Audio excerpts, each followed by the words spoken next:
Hi guys! Welcome to my vlog. This is My.Moto, your lead rider, back again and again. So for today's video, makikita nyo papunta ako dito sa may bandang Aurora.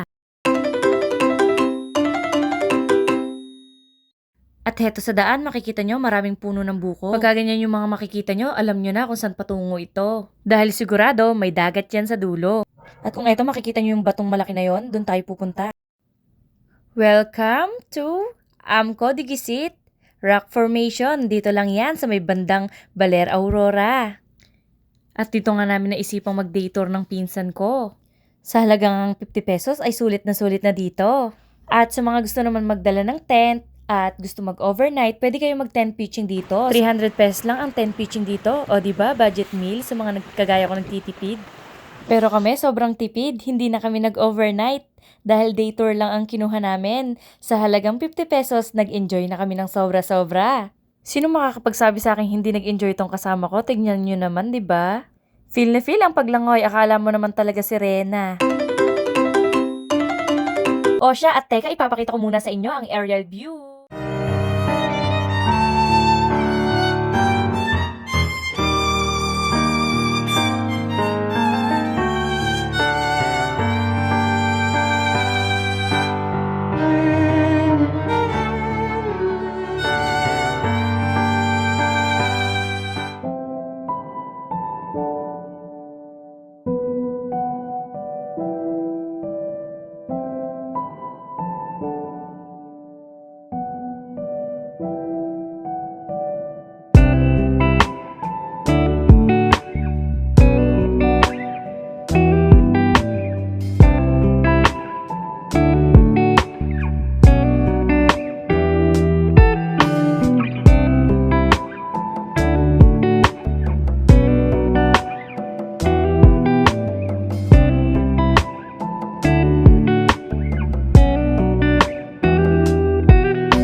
At syempre kung ayaw nyo naman maligo sa dagat, meron silang swimming pool. At nga pala, hindi lang tent pitching ang pwede dito ha. Meron din sila ditong cottage, pang day tour or night tour. At meron din silang mga amenities na pwedeng tulugan. Meron silang dorm time, meron silang solo or meron silang couple. At kung gusto nyo magpabook, meron silang FB page. Ang pangalan ng page nila, Amco Digisit. Message nyo lang sila for more inquiries dahil ako talaga wala pang idea. Pero sa susunod na balik ko dito, baka may budget na. Malay nyo, sa susunod meron ng sponsor at makapag-overnight na tayo dito. Oh, wala akong pinariringgan dito ha.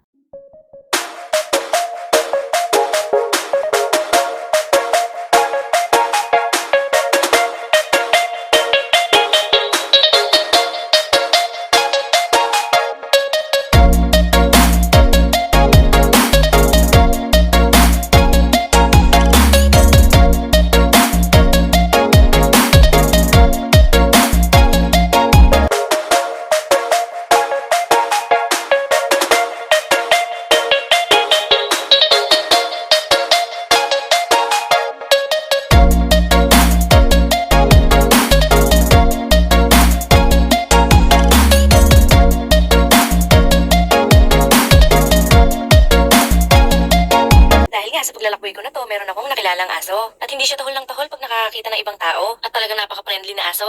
Dahil kahit hindi niya ako kilala, hindi niya ako sinakmal. Meron kasing mga aso na hindi sanay sa mga tao. Yung mga aso na yun, pag nilapitan mo sila, bigla-bigla na lang mananahol at mananakmal. At meron namang mga aso na kahit hindi mo inaano, basta bad trip sila, bigla-bigla na lang nananakmal. Kaya mag-ingat kayo sa mga makakasalamuhan yung aso. Hindi lahat sila mabait at hindi lahat sila nananakmal. Yung iba, backfighter, kagaya na lang neto. Credit sa may-ari ng video na to. Mag-ingat pa rin tayo. Dahil hindi naman ganun kadali ang magpasaksak ng anti-rabies. Kung makikita niyo sa video, panatag na panatag yung babae. Pero hindi niya alam, kakagatin na pala siya nito. O kaya kayo, huwag kayong lapit ng lapit sa mga aso. Bukod sa masakit ng masakmal, masakit pa yung isasaksak na anti-rabies. Pero dito sa asong to, bilib na bilib talaga ako. Bukod sa hindi kumakahol, hindi nananakmal, ay makikita nyo naman sa video na sobrang bait at sobrang lambing ng aso na ito. Paki-comment naman kung may nakakakilala sa aso na to. Marami na siguro magtatanong kung pet friendly ba dito sa may resort na to. Dahil kitang-kita nyo naman. Ops, hindi ko binayaran yung aso Ang galing-galing niyang umacting, di ba? Thank you guys for watching and supporting my vlog. See you on my next vlog. Bye-bye!